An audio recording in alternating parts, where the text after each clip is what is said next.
Imagine this. You wake up tomorrow morning and for the first time in your life, everything you thought you wanted has been handed to you. The perfect job, the perfect partner, the perfect house, no debt, no anxiety about bills, no nagging feeling of not enough. You look around and see the dream you once sketched out in your mind, finally real, finally tangible. For a moment there's silence. Relief floods in. You breathe differently. Maybe you even laugh. But then, slowly, an itch begins to return. It starts as a whisper. What now? A thought that gnaws at the edge of your comfort. Is this it? And within hours, sometimes minutes, you notice something unsettling. That same old restlessness, the hunger for the next thing, the upgrade, the new horizon, comes crawling back. Why? Why, when you finally hold in your hands what you thought would make you whole, do you find yourself reaching again? Why does satisfaction evaporate like water cupped in your palms, slipping away the moment you think you've secured it? This is the paradox of desire. It promises fulfillment, but feeds only emptiness. It seduces us with the image of finality.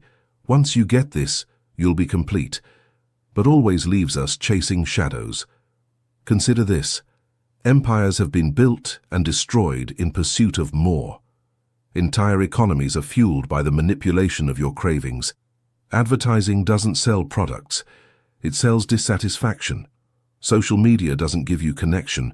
It dangles the possibility that someone else is living better, laughing harder, achieving more than you. And deep inside, whether you admit it or not, you feel the pull, the gnawing suspicion that life is elsewhere just beyond your grasp. But here's the disturbing truth. This chase is not a modern glitch. It is not a product of capitalism, technology, or culture alone. The hunger itself is older than civilization, older than history, older even than language. It is stitched into the fabric of what it means to be human. Think about it. A child wants a toy, then grows bored. A teenager longs for freedom, only to discover freedom is burden. An adult dreams of wealth, only to find wealth breeds new anxieties. The elderly yearn for lost time, for youth, for another chance. At every stage, desire keeps shifting its mask, whispering, "Not yet, not enough, not here." So the question arises, is there ever such a thing as enough? Or is desire an endless staircase, each step leading only to another, spiraling upward forever, with no final floor to rest on? And what if that's the cruelest trick of all, that the very mechanism driving our ambitions, our dreams, our progress, is also the same mechanism that ensures we will never truly arrive? Pause here. Let yourself feel the unease of this thought, because if it's true, then every milestone you chase is already doomed to feel hollow the moment you achieve it. Every longing you nurture is secretly plotting to betray you. Every finish line is a mirage that disappears the moment you cross it. But then, what are we left with? If desire cannot be trusted, does that mean life itself is built upon an illusion? Or does it mean we have been looking at desire in the wrong way all along? There is a reason philosophers from Schopenhauer to Nietzsche, from the Buddha to modern psychologists, have wrestled with this question. For desire is not just about wanting a bigger house, a higher salary, or more followers. It is about identity itself. It is about who you are when you are always pulled forward by something you do not yet possess. Are you ever truly living in the present, or are you merely surviving in the pause between one craving and the next? This is the great contradiction of existence. The very thing that gives us movement, energy, ambition, and growth is the same thing that keeps us perpetually unsatisfied. Without desire, perhaps nothing would get done. Yet with desire, nothing ever feels complete. And so, here you are, caught in the same paradox as kings and beggars, lovers and monks, conquerors and philosophers, the paradox of wanting more. But before we seek an answer, we must first uncover the hidden roots of this endless hunger. Where does it come from? What ancient machinery inside the mind keeps turning this wheel? And what have the greatest thinkers of history uncovered about this secret engine that drives us, shapes us, and deceives us? The trail leads deeper, into the psychology of longing, the philosophy of lack and the shadowy corners of the human psyche. Desire feels personal. It feels like yours. You say, "I want this," and you believe it springs directly from your heart, your will, your unique individuality. But what if that's an illusion? What if most of what you crave has been planted there by biology, by culture, by forces you neither see nor control? To understand this, you must peel back the layers of the mind. Beneath the surface of your everyday wants, coffee in the morning, new shoes, recognition from peers, there lies something older and darker, a restless pulse that has been driving humanity long before cities rose from dust. Psychologists, philosophers, and mystics alike have tried to name it. Freud called it the libido, an endless surge of psychic energy. Schopenhauer called it the will to live, a blind striving that compels all creatures to perpetuate themselves. Nietzsche reshaped it as the will to power, not merely survival, but the insatiable urge to expand, to dominate, to overcome. And yet Carl Jung took the lens even deeper. He saw desire not just as appetite or ambition, but as a force entangled with the shadow, the hidden self you deny, repress, and exile. Jung argued that much of what you desire in the world is really what you lack in yourself, the unintegrated pieces of your soul projected outward, disguised as longing for someone else, something else, someplace else. Pause and reflect. How many times have you fallen in love with someone not because of who they are, but because they carried qualities you secretly disowned in yourself? How many times have you wanted an object not for its use, but for the identity it promised to grant you? The car that says you matter, the job title that says you exist, the house that says you've finally arrived. Desire, then, is not about the object at all. It is about the wound behind the object. It is the psyche's attempt to stitch up an inner emptiness by reaching outward. But here is the cruel truth. The outward world can never seal that inner gap. This is why the momentary thrill fades, why the satisfaction slips away. You do not crave the thing, you crave the feeling you imagine it will give you. And feelings, unlike possessions, cannot be owned. They flicker, they dissolve, they run through your fingers like smoke. Schopenhauer understood this intimately. He wrote that life swings back and forth like a pendulum, between pain and boredom. When we lack what we want, we suffer. When we obtain it, the suffering ceases only briefly, replaced quickly by emptiness, monotony, and the urge for a new desire. Thus, he concluded, happiness is never more than the temporary relief of pain, never a stable state we can secure. And yet Nietzsche, with his fire and defiance, refused to accept this despair. He argued that the endless striving is not a curse, but the very essence of vitality. To live is to want more, to expand, to create, to overflow. Desire for Nietzsche is not a defect. It is proof of life's overflowing energy. But even Nietzsche admitted this energy must be directed, transformed, sublimated, lest it consume you in trivial cravings. Modern psychology, meanwhile, adds its own brutal evidence. Neuroscience shows how dopamine, the brain's seeking chemical, fuels desire. Contrary to popular belief, dopamine doesn't spike when you get the thing you want. It spikes in anticipation, in the chase, in the promise of reward. The pleasure of wanting is stronger than the pleasure of having. This is why people scroll endlessly on their phones, refreshing feeds, searching for novelty. The brain doesn't crave content, it craves the possibility of something new. Combine this with modern society, and you have the perfect storm. Aldous Huxley warned of it in Brave New World, a civilization where humans are kept docile not through chains and violence, but through the endless stimulation of desires, sex, entertainment, distraction, consumption. Keep people hungry, and they will never ask deeper questions. Keep them chasing, and they will never rebel. Desire, then, is not simply a private struggle. It is a mechanism of control. You think you are chasing what you want, but in truth, what you want has been chosen for you. Marketers, platforms, institutions, these are the new architects of your longings. They whisper that happiness lies in the next purchase, the next upgrade, the next achievement.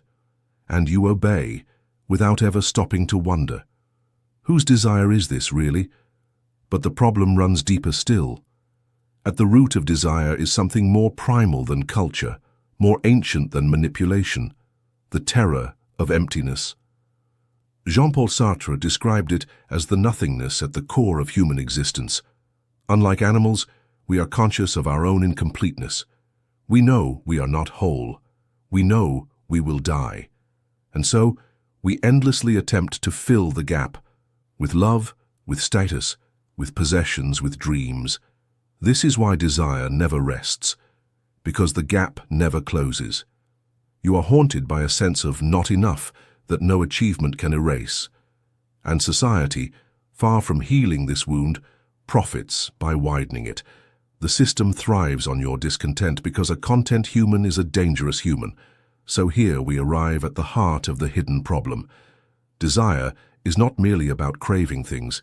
It is the mask we wear over the wound of being human. It is the engine of culture, the lever of control, the echo of our own existential void. But if that is true, what does it mean for your life? If every desire you chase is built on emptiness, how does it shape your choices, your relationships, your future? Picture yourself standing in front of a mirror. You think you're looking at your reflection, but you're not. You're looking at your desires, stitched into your clothes, hidden in the posture of your body, buried in the way you smile. Every choice you make leaves a subtle imprint on who you are becoming, and yet you rarely notice the pattern. Desire is not innocent. It does not simply add layers of pleasure to life. It shapes your character, twists your perception, and silently manipulates your destiny. At first, the consequences are invisible. You want a little more comfort, a little more status, a little more attention. Nothing wrong with that, you tell yourself. But over time, the hunger expands, feeding on itself. The more you reach for doesn't just fail to satisfy you, it rewires your brain, teaching it to depend on the next pursuit, the next thrill. This is how addiction begins, not only to substances but to experiences, to validation, to ambition itself. Gabor Mate once said, "Addiction is not about the drug, it's about the pain." Desire functions in the same way. The object is never the true target. The target is escape, escape from restlessness, from emptiness, from the unbearable silence of being. Think of how technology exploits this. Social media apps are not designed to connect you. They are designed to keep you hooked. Every notification, every like, every red dot triggers your dopamine system. The brain doesn't say, "I am connected." The brain says, "I want more." And so you scroll, not because you are curious, but because curiosity has been weaponized. The consequence? An attention span shattered into fragments, unable to rest, unable to linger in silence. Your inner life becomes colonized by algorithms that profit from your cravings, and all the while you convince yourself, "I'm choosing this." But that's the quiet tragedy. You're not. Desire has hijacked your autonomy. You no longer ask, "What do I truly want?" You ask only, "What will soothe this itch right now?" And in chasing the itch, you lose yourself. On a societal scale, the effects are catastrophic. An economy built on endless desire requires endless consumption. This means planned obsolescence, waste piled upon waste, entire industries built not on meeting needs, but manufacturing dissatisfaction. Cars are designed to break, so you'll buy another. Fashion changes every season, so you'll never feel up to date. Even your sense of beauty has been hijacked, reshaped by images that sell not reality, but aspiration. Desire, multiplied across billions, is the engine of ecological collapse. Forests burned, oceans poisoned, species driven extinct, all to feed an insatiable appetite that never ever ends. The planet itself is paying the price for humanity's inability to sit still with enough. But it doesn't stop there. Desire also corrodes your relationships. How often do you treat people not as they are, but as sources of validation, comfort, or attention? You don't love them. You love the feeling they give you. And when the feeling fades, when they no longer meet your unspoken cravings, you begin to resent them. Relationships collapse not because people change, but because the image you once desired no longer matches reality. In this way, desire makes us consumers not only of products but of people. Lovers, friends, even family members are reduced to roles in your private theater of longing. And when they fail to perform, you discard them and look for new actors. This is why loneliness thrives in the age of hyperconnection. We are surrounded by people, yet trapped in the cage of our own hungry projections. And perhaps the most haunting consequence of all, desire robs you of presence. Every moment is filtered through the lens of what's next. You sip coffee not for the taste, but for the energy it promises. You walk in nature, not for the silence, but for the photo it might yield. You even breathe shallowly, rushing into the next thought, the next plan, the next escape. Life becomes a series of stepping stones to a future that never arrives. Have you noticed how quickly joy decays into memory? You get the thing, you celebrate, you laugh, and almost instantly the mind whispers, "What's next?" In that moment, the present is stolen. You are living not in reality, but in perpetual anticipation. You are a slave, not to your desires, but to the future they create. This is where the consequences grow existential. For if you are never truly present, are you ever truly alive? If life is always postponed until the next achievement, the next possession, the next high, then when does life actually begin? Consider Sartre's warning. Humans are condemned to freedom. We are free to choose, but that freedom terrifies us. And so, to numb the anxiety of choice, we bury ourselves in distractions, jobs, hobbies, relationships, ambitions. Desire becomes the smokescreen hiding the fact that we don't know who we are. It keeps us busy enough to avoid the silence in which truth might reveal itself. And yet, silence is precisely what we fear most. Silence forces us to face the void within, the absence that desire tries endlessly to cover. So we keep moving, keep consuming, keep grasping. And in doing so, we trade the possibility of depth for the comfort of distraction. This is the unseen consequence of desire, a life half-lived, stretched thin across moments you never fully inhabit. A society running faster, consuming more, yet starving spiritually. A planet collapsing under the weight of humanity's hunger, and you caught in the middle, feeling the tension but unsure how to escape. But escape is possible. It begins with rebellion, not against society alone, but against the very structure of desire itself. A radical shift in perspective that challenges everything you've been taught about happiness, progress, and meaning. The question is, are you ready to hear it?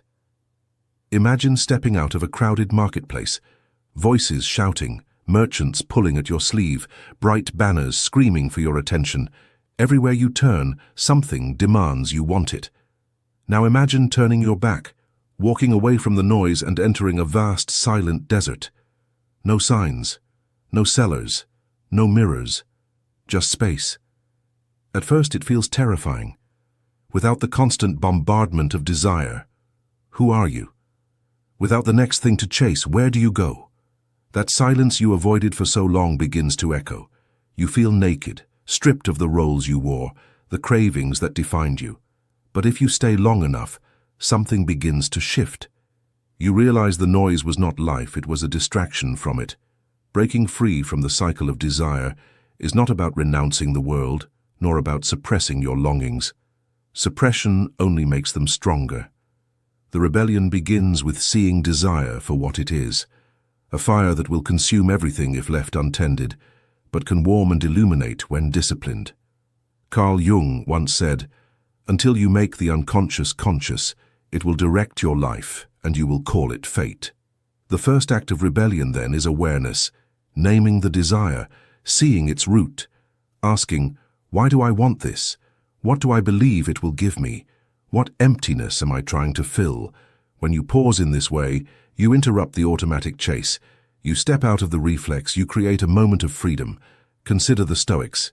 Epictetus taught that true freedom lies not in controlling the world, but in controlling how you relate to it. You cannot stop desire from arising, but you can stop being enslaved by it. You can watch it rise like a wave and choose not to be pulled under. This is where rebellion transforms into power, when you shift from craving outcomes to cultivating character. Instead of asking, what can I get? You begin asking, who can I become? Nietzsche would call this the transmutation of desire, the redirection of restless energy toward creation, growth, and strength. Take, for example, artists who channel heartbreak into music, or leaders who transform personal suffering into movements that reshape society. Their desire did not vanish. It evolved. It became sublimated, lifted from raw hunger into higher forms of expression. They did not kill the fire. They gave it purpose. But rebellion is not only personal, it is also collective. The culture you live in thrives on keeping you dissatisfied. To rebel, therefore, is to question the scripts handed to you. The script that says happiness is a career ladder. The script that says love is possession. The script that says worth is measured in likes, followers, and upgrades. Aldous Huxley warned that the future would not be shaped by tyrants with whips, but by societies that pacify you with pleasure. And he was right. The rebellion, then, is not dramatic overthrow. It is subtle refusal. Refusing to measure yourself by false standards. Refusing to run on the hamster wheel of endless consumption. Refusing to equate the next purchase with salvation. This does not mean retreating from life. It means re-entering it differently. Imagine drinking a glass of water, not gulping it while scrolling, but tasting it fully, noticing the coldness, the relief, the simple gift of it. Imagine sitting with a friend, not distracted, not waiting for them to finish so you can speak, but listening with presence. Imagine walking outside, not rushing to the next thing, but feeling the air on your skin, the rhythm of your steps, the sky overhead. This is not mystical poetry. It is rebellion. Because in a society that profits from your restlessness, stillness is a radical act. Presence is a revolution. Contentment is defiance. The great teachers across traditions pointed here. The Buddha spoke of the end of suffering as the end of attachment, the recognition that grasping is the root of pain. The Stoics spoke of tranquility as the reward of aligning your will with reality, not fighting against it. Even modern psychology agrees. Studies show that happiness correlates not with the abundance of desires fulfilled, but with the ability to savor what already is. But rebellion requires courage, because when you step off the treadmill of desire, you will feel an emptiness at first, a silence where the noise used to be, and that silence can feel unbearable. You will want to run back to distraction, to consumption, to anything that numbs. But if you remain, if you face that silence without flinching, something extraordinary happens. You begin to discover a deeper kind of desire, not the craving for the next thing, but the longing to live fully, to love honestly, to create meaning.